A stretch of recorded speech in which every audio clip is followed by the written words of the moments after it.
There's a lot of people online nowadays who are saying things, and it's my instinct that they're doing it for views, they're doing it for this, they're doing it for that.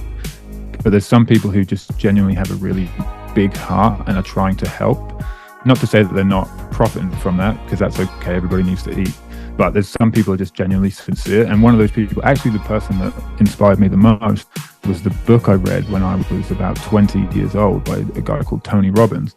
And he's a big guy like me. I'm 6'7". I think he's 6'7" as well. Like he's a big guy.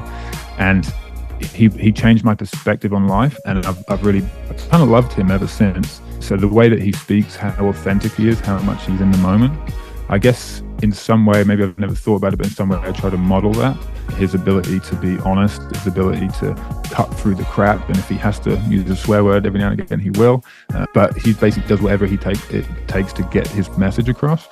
Melting Pot, a global podcast series hosted by Payal, connects guests who have inspiring stories and reaches out to a multicultural audience over 52 countries. Guests are diverse, such as celebrities, entrepreneurs, travelers, and many more who've had a turning point in their lives and moved over to a holistic lifestyle. Follow us on YouTube, Spotify, Apple, Google Podcasts, social media. Hi, everyone. Today I am in conversation with Patrick Manifold. Patrick is a motivational speaker. He's an inspiring author. He's an entrepreneur. He used to be a former professional athlete, and he also has a podcast which is called Create a Life You Love. I love that. So thank you so much for joining me today, Patrick. And of course, it's my pleasure. Thank you for having me.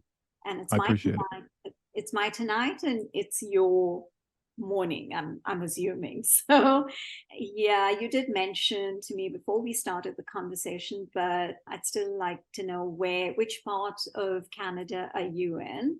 That's one. And are you originally from there? And if not, then a little bit about your journey and background would be interesting to actually kickstart the conversation. Okay, so in a nutshell, I come from a place called Great Yarmouth in England, and that's kind of like the East Coast, about an hour and a half or so from London. And I moved to America in 2009 to pursue my dream of becoming a basketball player. And then I moved from there all around the world. I played professional basketball in Glasgow, Scotland, Surrey, England, Melbourne, Australia, Magdeburg, Germany, and just outside of Milan, Italy, in a place called Bergamo. And then after playing professionally for about 5 or 6 years, we found out that we were going to have our first child, and we came back to Nova Scotia, Canada, which is where my now wife is from originally. She wanted to be close to her family. I'm now a permanent resident here, and I live in a place called Amherst, Nova Scotia. Okay, interesting. Yeah. So from being a professional athlete, what motivated you to transition to becoming a motivational speaker, entrepreneur, author, all of that? It kind of all happened at the same time, really. I was pursuing this rather audacious dream of becoming a professional athlete. And during that process, I had to change and grow and evolve as a person.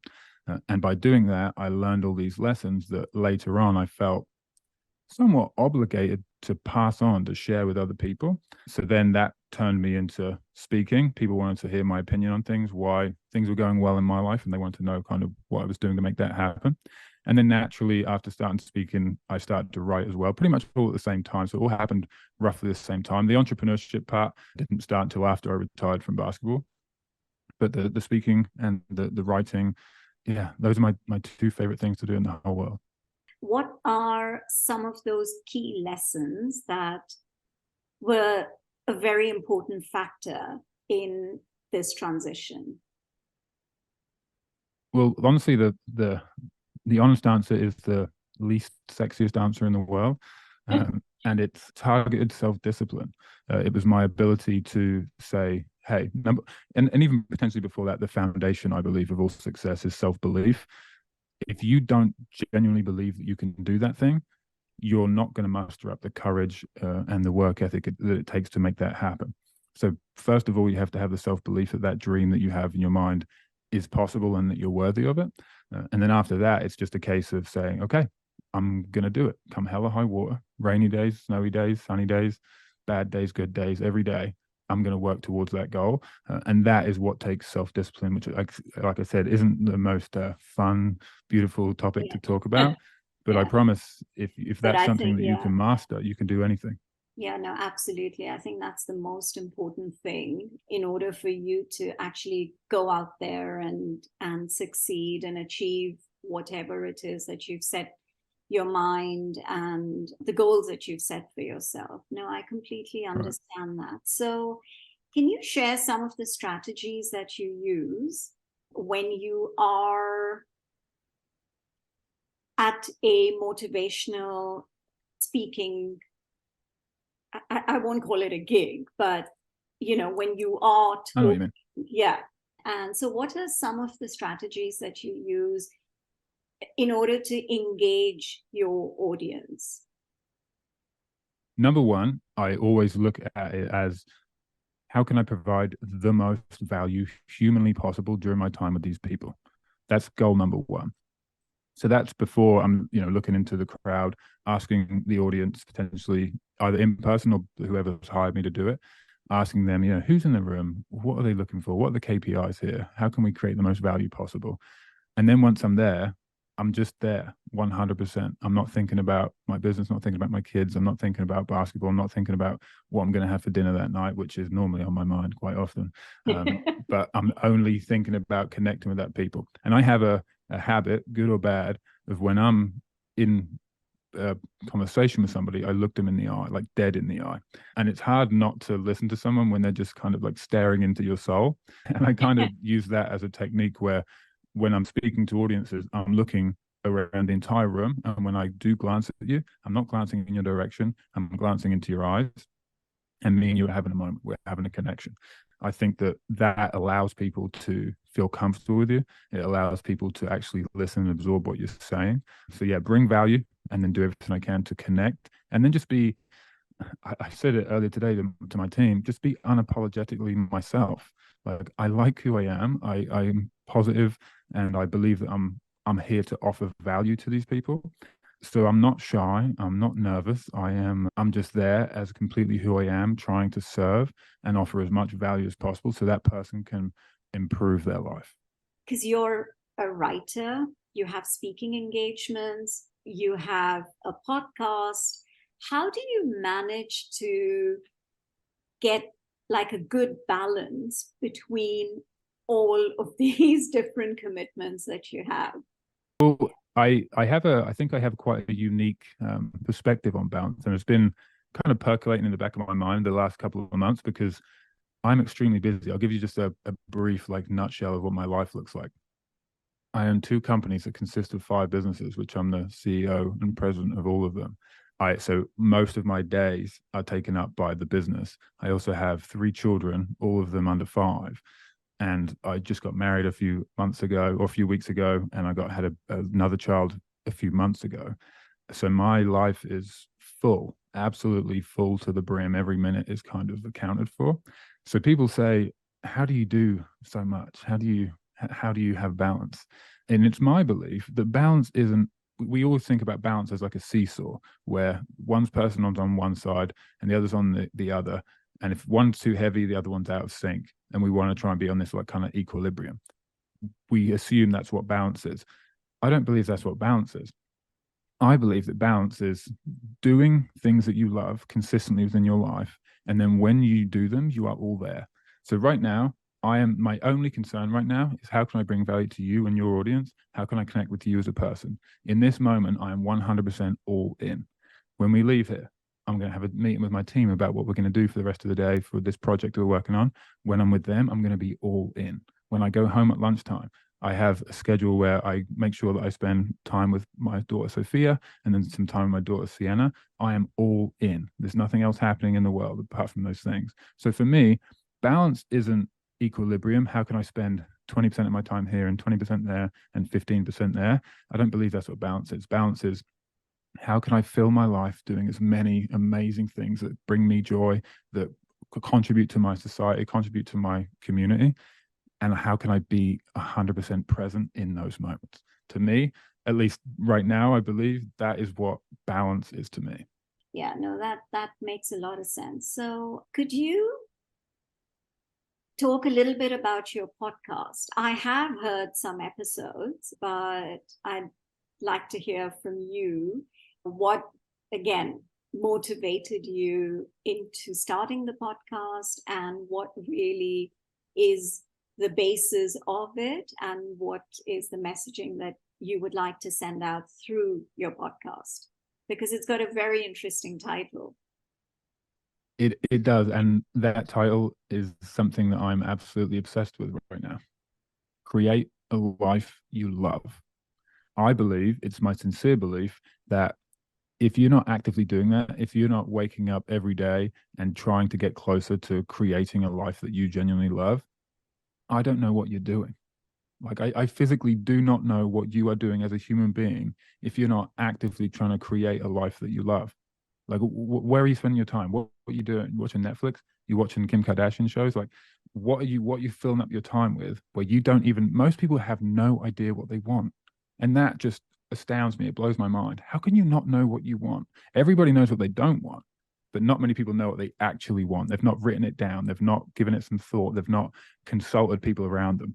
So the idea for the podcast was, I was already writing and writing. Every time I got inspired by something, could be someone I met. I used to travel a lot. It could be something I saw. I would write it down. And then the podcast came from me just reading those thoughts that I wrote down. And then later it turned into like a more of a video podcast, just because technology changed and things like that. But basically it comes from my obsession with creating a life that I love, for me, for my family, for my friends, for my community, for the world. I'm doing that all day, every day, trying to be better, trying to grow, trying to evolve, trying to add as much value to the world as possible. And I, not that I want to sit here and say everybody should do what I think. That's not necessarily what I mean. What I mean is that everybody should be selfish enough to put time into themselves so that they can be better for the people around them. And if everybody did that, we would all be happier. We would all have a better life. So the podcast basically is episodes of my thoughts, episodes of things that I've viewed and things that kind of have changed my perspective on life, and then sharing that with other people in a way that some people like to listen, some people like to drive, some people like to check me out on social media, and I like to be places where no matter how you receive information, I'd like to be everywhere to give you the best opportunity to learn and to grow. Is there a way in which you measure the impact of your work as a motivational speaker? The honest answer is I don't feel the need to do it, which I guess I've never asked myself that question before. So thank you for asking me such a wonderful question that makes me introspective. My feeling about speaking is, do you know what my favorite thing about speaking is? I walk in a room and it's full of people who, not everybody there wants to be there. Sometimes they're at a conference and they're like, I'm at a work thing and blah, blah, blah, blah. We've got another speaker coming in. And I kind of love walking into that lion's den and people being like, I don't care. I don't want to listen to this guy. And then about 10, 15 minutes in, and I look around the audience and I've just got this. And it's just a bunch of people giving me full attention. Their phone is down, which for them may be strange. Their eyeballs are big and they're listening and they're absorbing. So for me, that's job number one, to get the whole audience to that level. And sometimes if there's people on their phone, I'll walk through the crowd, sometimes at conferences, and just come and stand right next to them. Because it's super hard to be texting your friend on your phone while the speaker is standing directly next to you. It forces you to put it away. So I do things like that to kind of engage everybody and feel like everyone's part of it. But yeah, as long as when I leave that, I've never given a speech where I haven't got a big round of applause afterwards, and people have come up to me after I leave and I'm signing books and they're like, oh my goodness, that story you told about your dad, it really moved me. Thank you so much. I've already read your book, blah, blah, blah, blah. Look, I judge it on that, and if in that moment it was successful, I know it was as successful as it could have been. I don't need someone to write a report and say what happened next. Not everybody that is inspired moves from that inspiration, but I do believe a select few of 100, there might be 5 to 10 people that actually do something with it, that are inspired enough by it, and that's all I can do. My whole vision when I speak, I believe that I'm here to change one person's life today. So it might be a crowd of 50, it might be a crowd of 500, but somebody in here needs me. somebody in here needs to hear what I'm about to say, and it's going to save their life or change their life. So that's every single time I'm speaking, I'm trying to connect to that one person. I don't know who they are, so I'm imagining it's everybody, but there's one person in that room that needs that. And I always walk away feeling like, sometimes I'll be speaking and I'll see people crying, and I'll know that I've moved them enough that they're feeling what I wanted them to feel. So that's where I judge my success. Thank you, Patrick. I've really enjoyed listening to you and chatting with you, and you've inspired me as well. So thank you for that. And if you could just mention a couple of titles of your books, so in case the listeners and the viewers haven't heard of them and they'd like to pick them up, and I would like to also get hold of a couple of copies of your books. So if you could just mention a couple of names, that would be great. That's wonderful. And before I say that, I'd just like to say thank you to you. I've really enjoyed our conversation. Even though we are quote unquote worlds apart as far as distance, I feel like you're a good person. I feel like your heart's in the right place. And I believe that you continue to do this and meet people and ask questions that can bring value to your audience. I think it's a wonderful thing. So thank you for the opportunity to have our talk today. Thank you so much. And yes, thank you. My books, I actually have a few in front of me right now, so I'll just hold them up so you can see them. This one's called New Year, Better You. This would probably be my favorite book. If they're only going to get one, this would be the one I would get them to read. That basically is kind of like a roadmap about how to be successful in life and how to be happy. Happy Today is another one. And this one is basically like, if you're going through a lot of issues right now and you can't find happiness, it's like eluding you. Here's some real simple ways where you can just do these things and just feel the emotion of happiness right away, which I think is lovely. And then Change Your Life, which, like I said, was my first book. Change Your Life, Learn the Secrets of Self-Discipline. This was basically everything I learned to take my life from being a super miserable, unhappy, unsuccessful person to, even though I don't believe I'm the most successful person in the world, I'm way happier and I've achieved a lot more since I started using those skills. And then Action This Day, which is kind of like a productivity journal. It's not actually a book. It's just a case of like to-do lists and quotes and things to keep you kind of on track. So those are things, and they're all available on Amazon all around the world.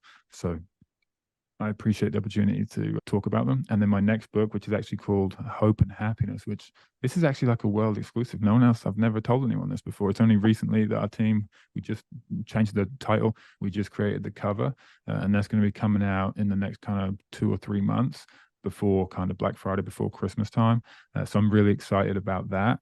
It's actually, interestingly, the Create a Life You Love podcast, a lot of the stories within this book are taken from the things I wrote for the podcast. So it's a kind of like a full circle moment, which I'm really excited about. So again, thank you for the opportunity to talk to you. I really enjoyed it. And I think you're going to bed now. It's late for you, right? Yes, it is. Well, not that late. It's 9:30, so I've still got a few minutes, but right.